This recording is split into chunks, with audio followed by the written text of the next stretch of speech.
요즘 날씨가 매우 덥고 습한데 여러분 잘 지내고 계십니까?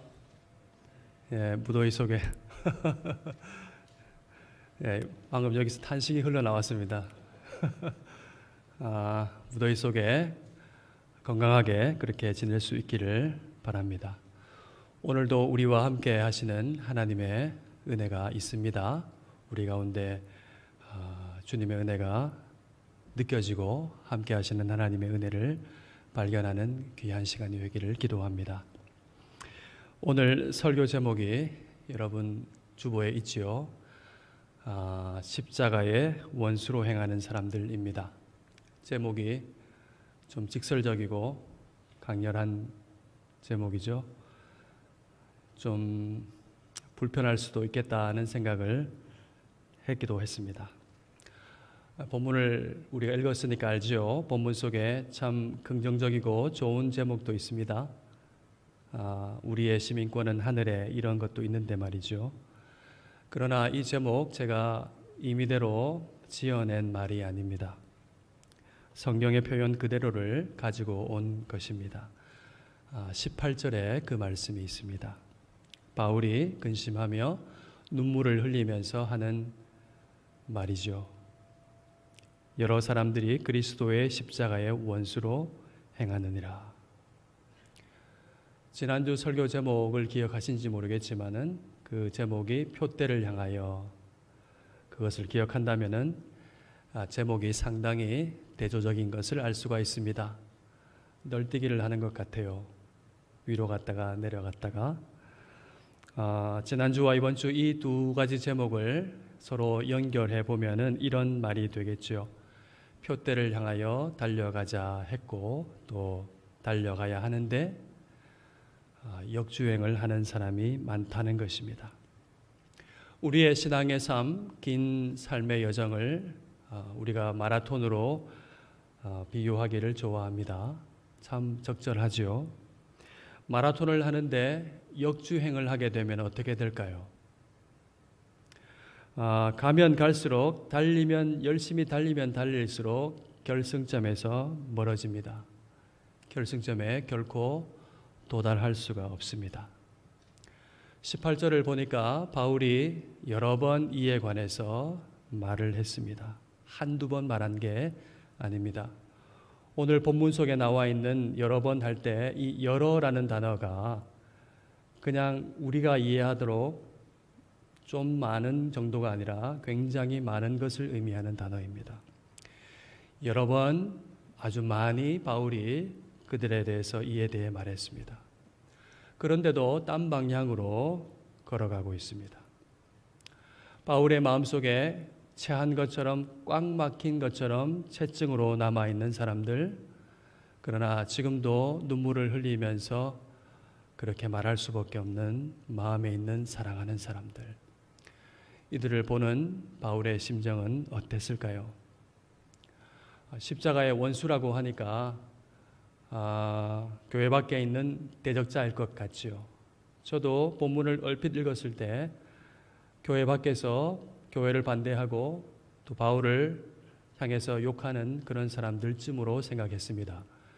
그런데 말씀을 보니까 그게 아닌 것을 알 수 있었어요.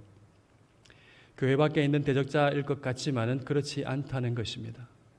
이들은 교회 안에 있는 사람이며 그리스도를 안다고 하는 사람들입니다. 그래서 바울이 여러 번 말을 했고 지금도 눈물을 흘리며 말을 하고 있는 이유이겠죠. 오늘로 말하자면은 오늘도 예배하기 위해서 이 자리에 부지런히 나와오신 여러분과 같은 교우들일 것입니다. 어떻게 그것을 알 수 있습니까? 오늘 17절 말씀에 그 단서가 있습니다. 17절 말씀을 한번 보십시오. 바울이 너희는 나를 본받으라 이렇게 말한 다음에 어떤 사람을 눈여겨보라고 말씀하고 있습니다. 이 17절에 눈여겨봐야 될 사람이, 그 사람이 누굽니까? 눈여겨봐야 될 그 사람을 설명하는 말이 뭐죠? 너희가 우리를 본받은 것처럼 그와 같이 행하는 자들입니다. 세번역 성경은 이 말씀을 또 이해하기 쉽도록 번역이 잘 되어 있는데 이렇게 번역했습니다. 여러분이 우리를 본보기로 삼은 것과 같이 우리를 본받아서 사는 사람들을 눈여겨보십시오. 그러니까 이들은 어떤 사람인가요? 바울과 사역자들을 신뢰하는 사람입니다. 그들을 본보기로 삼고 그렇게 살아가고 있다고 말하는 사람들입니다. 지금도 그들에게 묻는다고 하면은 여전히 예, 그렇습니다. 신뢰하고 존경하고 따르고 있습니다. 저는 그리스도를 따르는 사람입니다. 라고 말할 사람들입니다. 여러분 참으로 놀랍지요? 어떻게 이런 일이 있을 수가 있을까요? 그리스도를 따른다고 하는 사람들이 실상은 그리스도의 십자가의 원수로 행하고 있다는 것입니다. 여기 이 18절에 행한다 하는 이 헬라어 단어가 페리파테오라는 단어인데요. 그 뜻은 걷다라는 뜻입니다. 여러분 생각해 보십시오. 우리가 다 걷지요. 장애가 있더라도 걷습니다. 휠체어를 타고 움직입니다. 걸음을 미루어 두었다가 한꺼번에 걷는 사람 없습니다. 어쩌다 한 번씩 걷는 사람 없지요. 인간은 항상 걸으며 움직이면서 생활하는 존재입니다. 행한다는 단어는 가끔 한 번 하는 것이 아니라 계속해서 일정한 방향으로 걸으며 살아가는 것을 의미합니다. 총체적인 삶의 성향을 가리키는 이야기죠. 그러니까 지금까지의 말씀을 요약하자면 이렇습니다. 교회에서 예배도 드리고 그리스도의 가르침을 배우고 따르며 산다고 하는 사람들이 실상은 아주 꾸준하게 그리스도의 십자가의 원수로 살고 있다는 것입니다. 여러분, 이것이 교회 안에서 실제로 벌어질 수 있는 일입니다. 하나님께서 부르심의 상을 향하여 열심히 달려가는 사람이 있는 반면에 역주행하는 사람이 많다는 것입니다. 어떻게 해서든지 내 몸에서 예수 부활의 생명이 나타나고자 하고자 씨름하는 사람이 있는 반면에 십자가의 원수된 방향으로 걸어가는 사람이 많다는 것입니다. 우리가 어떻게 할까요? 이 엄중한 현실을 직시하고 하나님의 말씀으로 엄중한 경고를 받아야 합니다. 해도 되고 안 해도 되는 그 문제가 아닙니다. 살기 위해서 그렇게 해야만 합니다. 입으로는 믿습니다라고 하지만은 멸망으로 끝나버릴 수 있기 때문입니다. 제가 지어낸 말이 아니고 그냥 하는 말이 아닙니다. 성경에 기록되어 있습니다. 그들의 마침은 멸망이라 하십니다. 실상은 믿는 것이 아니었던 것입니다. 잘 믿는다고 착각하고 있었지만은 완전히 속은 것입니다. 그래서 결국에는 그리스도 안에서 발견될 줄 알았는데 발견되지 못하는 것이죠. 오늘 말씀이 그런 사람들을 향해서 엄중히 경고하고 있습니다. 역주행하고 있으면서도 잘 달리고 있다고 착각하는 사람이 많다는 것입니다. 여러분, 역주행은 아무리 잘해도 결승점에서 멀어질 뿐입니다. 여러분, 이제 그 사람들의 실상을 한번 더 살펴보기 원합니다. 여러분, 얼마나 큰 격차가 있는지 확인해 볼 수 있기를 바랍니다. 19절 말씀을 보십시오. 전에 제가 뭐라고 했습니까? 우리는 그리스도와 함께 하늘에 앉혀진 사람이라고 말씀했습니다. 그리스도와 함께 하늘에 앉혀진 사람인 줄로 알았는데 실상은 어떻습니까? 하늘에 앉혀졌으니 하늘의 일을 돌보며 생각해야 할 판인데 땅의 일을 생각하고 있습니다. 충격적이죠? 그들의 신은 자기 배라고 말합니다. 그들의 최후는 하늘에 앉혀진 영광이 아니라 멸망이라고 말하고 있습니다. 여러분, 우리가 다 배를 가지고 있지요. 배가 없는 사람 아무도 없죠. 배는 정말 중요합니다. 우리의 배는 적절하게 채워져야 합니다. 우리 배에 음식이 채워지지 않으면 오랫동안 우리는 예외 없이 다 죽게 됩니다. 배는 뭘까요? 먹지 않으면 살 수가 없는 인간 존재의 중심인 것입니다. 배는 하나님이 주신 것입니다. 배는 먹고 힘을 내어서 하나님을 예배하며 살라고 하나님께서 주신 몸의 일부분입니다. 그러나 배가 중요하지만은 참으로 소중하지만은 배가 신이 되는 건 전혀 다른 문제입니다. 배가 신이 된다는 것은 무엇이겠습니까? 배가 있는 목적을 잃어버리고 배 자체가 목적이 되는 것입니다. 몸을 주신 하나님을 잃어버리고 몸 자체가 내 몸이 목적이 되는 것입니다. 배가 목적이 되니까 어떻게 되겠습니까? 자명하죠? 내 배를 불리는 것이 최고의 가치가 됩니다. 배가 신이 된 사람, 이런 사람은 육신적 욕망에 사로잡힙니다. 무엇을 먹을까? 무엇을 입을까? 무엇을 마실까?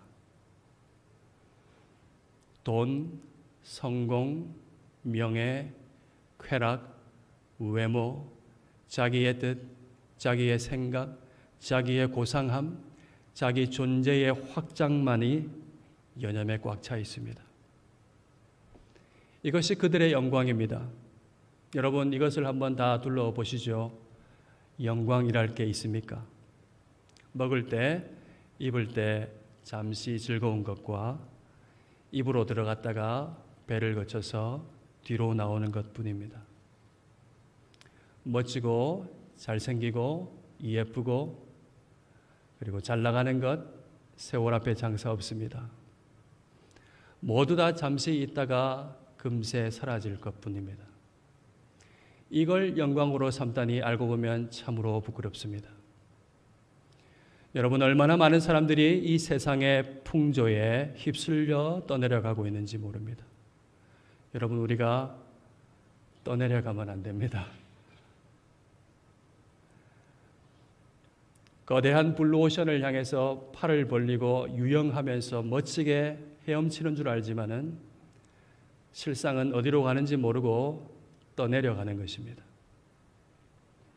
우리가 분별해야 합니다. 세상이 온통 육신의 정욕과 안목의 정욕과 이생의 자랑에 매여서 살고 있습니다.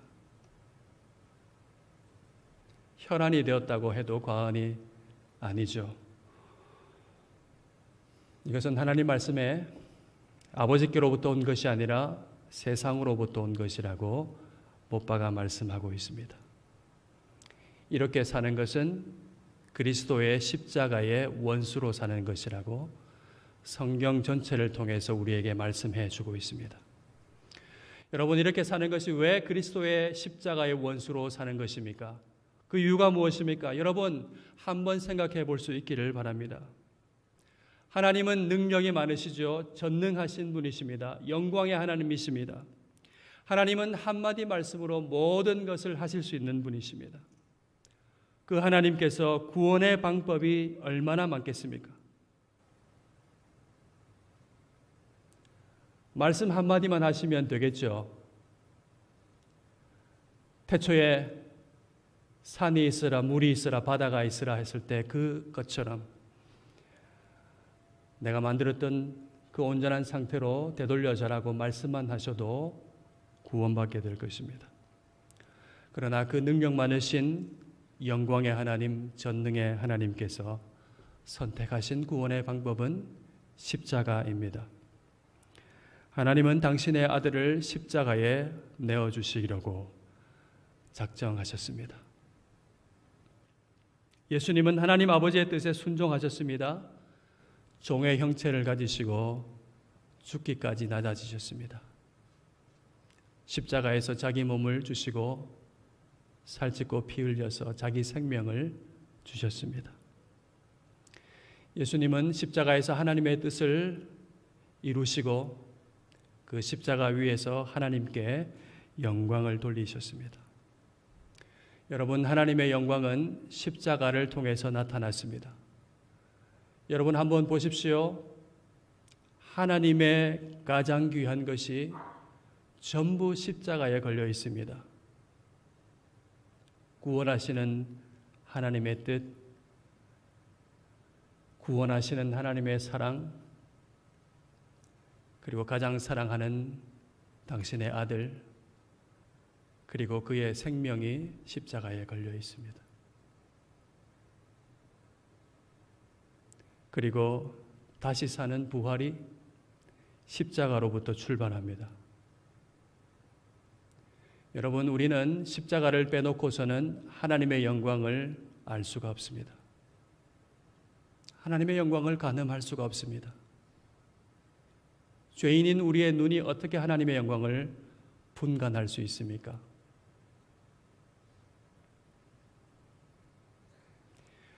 하나님의 영광은 죽음이 없으신 분이 죽기까지 사랑하시는 것이 하나님의 영광인 줄 믿습니다. 영광은 그래서 주 예수 그리스도를 믿고 주님의 십자가의 길로 가는 데 있습니다. 주님은 열매로 그 사람이 누군지를 안다고 하셨죠. 우리가 포도나무 가지이면, 다시 말해서 우리가 주님과 연합되어 있으면 우리는 포도나무를 맺지, 포도를 맺지, 배추를 맺지 않습니다. 포도 빛깔을 내지 다른 빛깔을 내지 않습니다. 그리스도를 닮아가지 다른 것을 닮아가지 않습니다. 그리스도 예수의 마음을 품지 다른 마음을 품지 않습니다. 그리스도의 길로 가지 다른 길로 가지 않습니다. 여러분, 만약 계속해서 딴 길로 가고 있다면 우리가 믿음에 서 있는지 자신을 두렵고 떨림으로 확인해야 합니다. 땅의 것에 온통 시선이 고정되어서 오직 자기 영광과 만족을 위해서 달려가고 있다면 영광이 아니라 죽음의 그림자가 짙게 드리워진 것입니다. 여러분, 이 검은 그림자가 이미 곳곳에 나타나고 있습니다. 영광이랄 것을 영광이라고 말할 수 없는 그것들을 영광으로 아는 사람이 많습니다. 땅의 일만 생각하는 교회와 사람들이 많습니다. 어떤 교회는 그 많은 헌금을 땅에 투자합니다. 듣지 않으니까 전국에 그 교회가 가진 땅값이, 놀라지 마세요, 2천억이 넘는다고 합니다. 주님은 너희 보물을 뭐라고 하셨죠? 땅에 쌓아두지 말고 하늘에 쌓아두려고 하셨는데 그야말로 역주행한 겁니다. 어떤 목사는 하나님께서 땅 볼 수 있는 은사를 주셔가지고 자기가 땅을 잘 봐가지고 그 땅을 사서 교회가 부자가 됐다고 자랑하고 그것이 은혜 중에 은혜라고 그렇게 설교합니다. 부유하고 성공한 사람들의 간증만 들리는 경향이 많습니다. 이런 식이죠. 나된 것은 하나님의 은혜입니다. 하나님께서 하셨습니다. 이런 식이죠. 이렇게 성공이랄 게 없는 평범한 사람들, 이렇게 될 때 어떻게 될까요? 하나님께서 아무것도 안 해주신 게 됩니다. 경제적 풍요나 성공이 하나님의 은혜를 나타내는 유일한 표가 아닙니다. 이 와중에 교인들은 은혜 받아서 저도 저 사람처럼 되게 해주세요, 그렇게 기도합니다. 그런 사람 못 되면 왠지 삼류신자 된 것 같습니다. 그 와중에요, 가난한 사람은 도저히 교회에 발붙일 수가 없습니다. 별 볼 일 없는 평범한 사람은 하나님께서 은혜를 덜 주신 걸까요? 여러분, 아닌 것 잘 아시지요? 그렇습니다. 하나님은 우리에게 가장 이미 귀한 것을 주셨습니다. 예수님을 주시지 않았습니까? 그럼에도 사람들이 저열한 것을 영광으로 바꾸어 버렸습니다. 기복주의로 번영주의 신학으로 사람이 모이고 돈이 되는 신학으로 바꾸었습니다. 그리하여 육신으로 자신을 증명하려는 애처로운 사람들을, 그런 교인들을 많이 만들었습니다. 오직 땅의 일만을 생각하는 교인을 목사들이 만들어냈습니다. 하늘에 앉혀진 영광에 대해서는 눈이 멀고만 많은 사람들을 양산한 것입니다. 여러분, 이런 것들이 왜 그리스도의 십자가의 원수가 됩니까? 주님은 부활의 생명을 우리에게 주셨는데 하늘의 일을 돌보지 않고 땅의 일만 돌보기 때문에 그렇습니다. 자기 배만 불리는 데 사용하기 때문에 그렇습니다. 죽어도 다시 사는 생명을 주셨는데 죽지 아니하고 자기만 살려고 하기 때문입니다. 자기 만족과 유익을 위해서, 자기의 야망을 위해서 십자가를 팔아먹기 때문에 그렇습니다. 복음을 왜곡시키고 많은 사람들을 막기 때문에 그렇습니다. 여기에 빠지면 하나님의 뜻에 전혀 상관이 없게 됩니다. 오직 자기의 길을 걸어가게 되지요. 땅의 일을 생각합니다. 그에게 과연 주님은 주님일까요? 자기 배가 하나님인 사람들입니다. 우리가 오늘 이 말씀을 두렵고 떨림으로 받아야 합니다. 고린도후서 13장 5절 말씀입니다. 너희는 믿음 안에 있는가? 너희 자신을 시험하고 너희 자신을 확증하라. 예수 그리스도께서 너희 안에 계신 줄을 너희가 스스로 알지 못하느냐? 그렇지 않으면 너희는 버림받은 자니라. 우리가 허탄한 영광에 매여서 그리스도의 원수로 살아가서는 안 됩니다. 십자가를 원수로 대하는 세상 풍조에 떠밀려 살아가서는 안 됩니다. 그 풍조를 따라서 떠내려가는 줄 모르고 수용하는 사람이 있으면 안 됩니다. 우리는 세상 나라의 시민이 아닙니다. 우리의 시민권은 하늘에 있다고 말씀하고 있습니다. 제가 한국에만 살다가 외국에 잠시 살아보니까 이 시민권이 얼마나 중요한지 알겠더라고요. 시민권이 뭡니까? 그 나라 국민이 가지고 누리는 권리를 가리키는 말이죠. 시민권자는 그 나라에서 권리를 가지며 그 나라 정부의 보호를 받습니다. 미국 시민권자들이 세계에서 가장 강대한 나라의 국민이고 또 그 나라의 국민으로 권리를 가지고 보호를 받고 있다는 강한 자부심과 소속감을 가지고 있는 것을 보았습니다. 당시 빌립보라는 도시는 로마의 신도시였는데 로마를 위해서 열심히 싸우다가 퇴역한 군인들에게 로마 시민권을 주고 정착해서 살도록 한 도시였다고 합니다. 그들이 로마로부터 시민권자가 되었으니까 토지도 받고 연금도 받고 참 좋았겠죠. 그리고 제국이 얼마나 넓습니까? 여행할 때 많겠죠.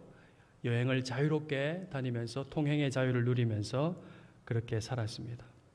또 로마 황제에게 억울한 일이 있으면 재판을 받을 수 있는 권리를 가지고 있었습니다. 그 외에도 많은 시민권자로서의 권리와 혜택을 누렸던 것이지요. 긍지와 자부심이 참 대단했겠죠. 이러한 권리와 혜택을 누리면서 시민권자는 그 나라의 백성이라는 분명한 소속감과 정체성을 가지고 그렇게 자랑스럽게 살아간다는 것입니다. 여러분, 우리의 시민권은 하늘에 있습니다. 믿으십니까? 이 말의 뜻은 무엇이겠습니까? 우리를 다스리시고 우리를 보호하시는 분이 하나님이시라는 말씀입니다. 한량없는 은혜의 하나님, 모든 것을 하실 수 있는 능력의 하나님이 우리의 보호자시요 우리를 다스리시는 아버지라는 말씀입니다.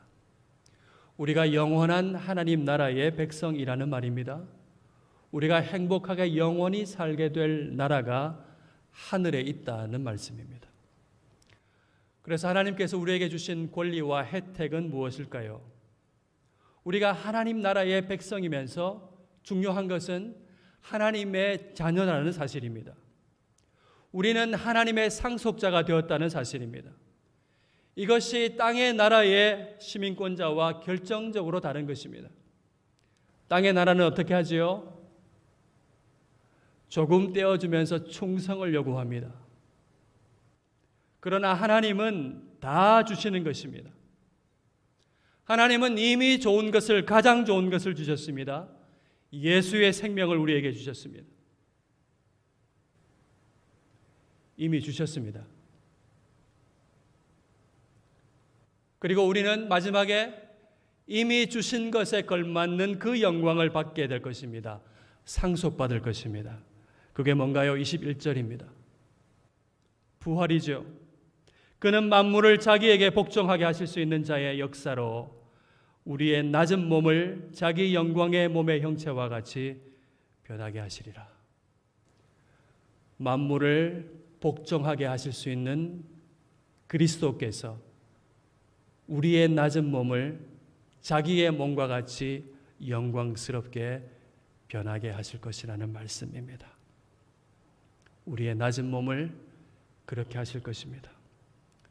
여러분, 이 현실을 믿음으로 아는 신자는 자기 배가 신이 된 이 시대 속에서도 그리스도를 따라 걷습니다. 하늘 시민권자는 구원의 주 예수 그리스도를 기다립니다. 20절 말씀을 한번 보십시오. 그러나 우리는 시민권은 하늘에 있는지라 그 정체성을 가지고 거기로부터 구원하는 자 곧 주 예수 그리스도를 기다리는 사람입니다. 하나님의 백성이요 하나님의 자녀라는 분명한 정체성을 가지고 반드시 오실 예수님을 기다리는 사람이 우리의 삶인 것입니다. 여러분, 믿으면 기다릴 수가 있습니다. 기다림은 시간 때우기가 아닙니다. 믿는 사람은 준비합니다.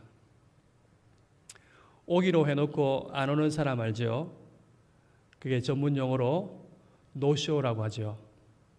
주문해놓고 안 찾아가는 사람, 아주 골치 아픈 사람입니다. 여러분, 주님은 노쇼 하지 않습니다. 그분은 신실하십니다. 반드시 오실 것입니다. 반드시 오시는 분이 있으면 어떻게 할까요? 준비합니다. 손님이 오기로, 반드시 오기로 했어요. 그러면 저는 어떻게 할까요? 준비하죠. 보통 집안 청소합니다. 화장실 치우고 머리카락도 줍고 휴지통도 비우고 합니다. 그리고 맛있는 음식 준비하죠. 제가 수제비 좋아해서 밀가루 반죽 열심히 만들고요. 멸치, 다시마, 파, 마늘, 그리고 속에 들어갈 야채, 버섯, 호박, 감자 잘 알고 있죠? 또 이 식감이 좋으려고 하면은 이 반죽을 냉장고에 숙성시켜야 됩니다. 그렇게 잘 두었다가 손님이 오신다는 소식 전화하죠. 어디쯤이야? 그러면 시간 맞춰서 딱 맞춰서 물이 끓게 만든 다음에 반죽을 떼고 거기에 넣고 그렇게 준비를 합니다. 반드시 오시는, 다시 오실 주님을 기다리고 준비하는 삶이 뭘까요? 우리에게 이미 주신 그 가장 귀한 고귀한 것, 예수의 생명이라는 것을 가지고 뭔가를 준비할 겁니다. 내 몸에서 예수 부활의 생기가 나타나도록 씨름할 겁니다. 이렇게 저렇게 힘들고 어렵지만은 몸부림칠 것 같습니다. 불의한 세상 속에서 멸시받고 고난을 받고 괄세를 받아도 참고 견디며 최고의 가치를 지키는 것입니다. 악인의 꾀를 따르지 않지요. 죄인의 길에 서지 않지요. 오만한 자리에 앉지 않습니다. 그들이 내뱉는 세련된 듯하나 영광일 수 없는 그런 말을 듣지 않습니다. 부럽게 그 원탁에 앉으려고 애쓰지 않습니다. 예수님 닮아가기를 포기하지 않고 가는 것입니다. 그리스도의 복음에 합당하게 살기를 씨름하는 것입니다. 빌립보서 2장 15절 말씀과 같이 어그러지고 거스르는 세대 가운데서 하나님의 흠없는 자녀로 빛으로 나타나기 위하여 자기에게 주어진 시간을 선용하며 주님 앞에 준비할 겁니다. 가진 것으로 자신을 증명하려 하지 않겠다는 태도를 가지는 것입니다. 좀 없어도 당당한 것입니다. 고통 속에서도 낙심하지 않고 기도하는 것입니다. 잘 될 때 교만하지 아니하고 갖게 하신 것을 사람들에게 나누어주는 삶을 사는 것입니다. 우리는 하늘에서 오실 그리스도를 기다리는 사람입니다. 이것이 우리의 정체성입니다. 우리는 가진 것으로 자랑하려는 사람이 아닙니다. 우리는 가진 것으로 자신을 증명하려는 사람이 아닙니다. 우리는 예수님을 나타낼 사람들입니다. 하나님의 영광의 상속자로 살아가시길 바랍니다. 가난한 것 같지만은 우리는 세상에서 가장 부유한 사람입니다. 무명한 것 같지만은 우리는 유명한 사람입니다. 하나님이 알아주십니다. 우리에게 만약 이 시민권이 없다고 한다면은, 우리에게 부활이 없다고 한다면은 우리는 세상에서 가장 불쌍한 사람이라고 바울 사도가 말했습니다. 뭐하러 고생하냐고, 그냥 자기에 불리고 그럭저럭 살면 되지 않냐고 그렇게 말하는 건 여러분 들어보지 않았습니까? 우리의 수고가 헛되지 않습니다.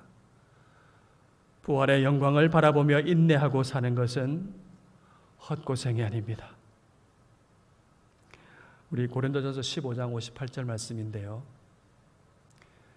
마음을 다해서 같이 읽어봅시다. 그러므로 내 사랑하는 형제들아, 견실하며 흔들리지 말고 항상 주의 일에 더욱 힘쓰는 자들이 되라. 이는 너희 수고가 주 안에서 헛되지 않을 줄 알미라.